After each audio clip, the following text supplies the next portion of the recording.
I think chatter is one of the big problems we face as a species. We spend between 1/3 and 1/2 of our waking hours not living in the present. And what do we do during that time? We're talking to ourselves. Your inner voice is your ability to silently use language to reflect on your life. Chatter refers to the dark side of the inner voice.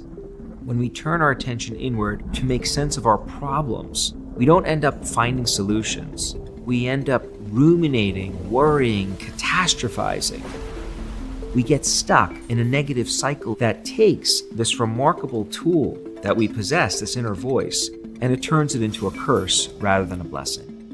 My name is Kross. I'm a professor of psychology and management, and I'm the author of the book Chatter, The Voice in Our Head, Why It Matters, and How to Harness It.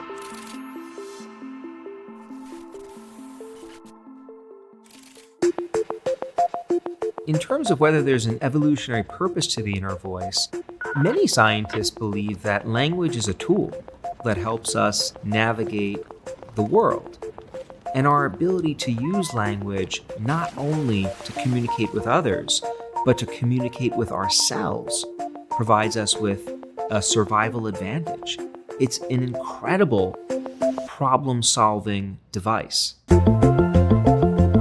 At the most basic end of the spectrum, our inner voice is part of what we call our verbal working memory system.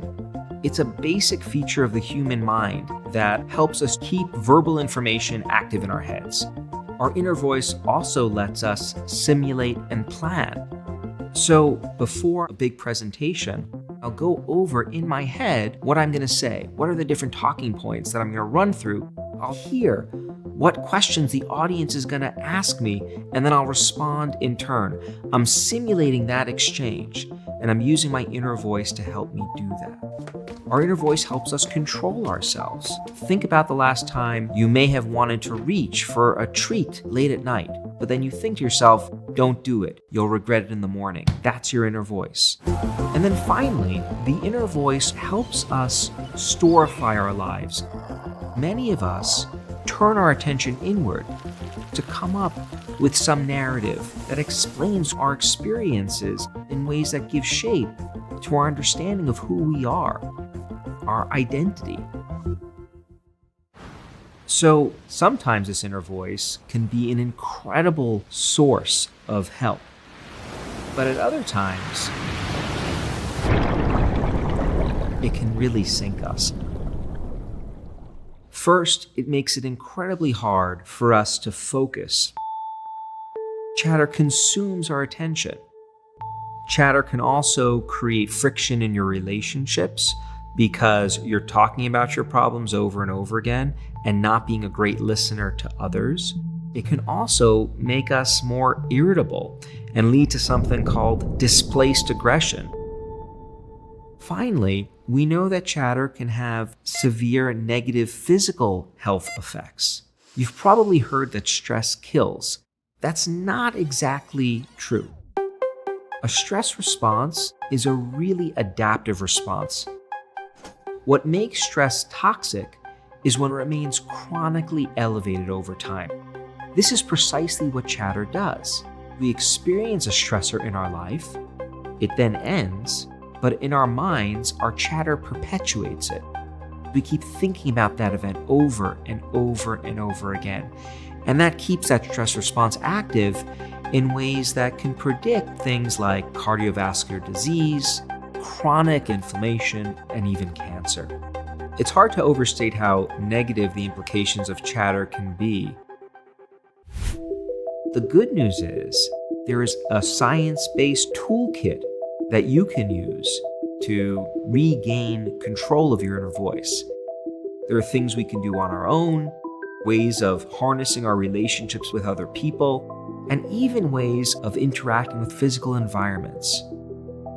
One really great example of these tools are rituals. We love having control. When you experience chatter, you often feel like your thoughts are in control of you. one of the things that we've learned through science is that we can compensate for this feeling out of control by creating order around us. Rituals are one way to do that. A ritual is an ordered sequence of behaviors that you rigidly perform the same way each time. By engaging in the same sequence of behaviors every time the same way, that's giving you a sense of order and control that can feel really good when you're mired in chatter. The tennis great Rafael Nadal, he said the hardest thing that he struggles to do on the tennis court is manage the voices inside his head. He engages in rituals. During breaks between play, he goes over to his bench. First, he takes a sip out of one water bottle, then he takes a sip out of another. Then he puts each water bottle back exactly where he picked them up from on a diagonal to the court. It's a ritual he does to manage his chatter.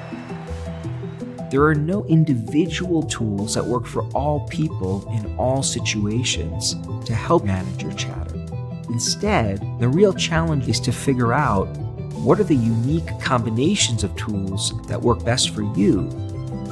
Are you weaker for experiencing chatter? Absolutely not. You are human for experiencing chatter, so welcome to the human condition. Get smarter, faster with videos from the world's biggest thinkers. To learn even more from the world's biggest thinkers, get Big Think Plus for your business.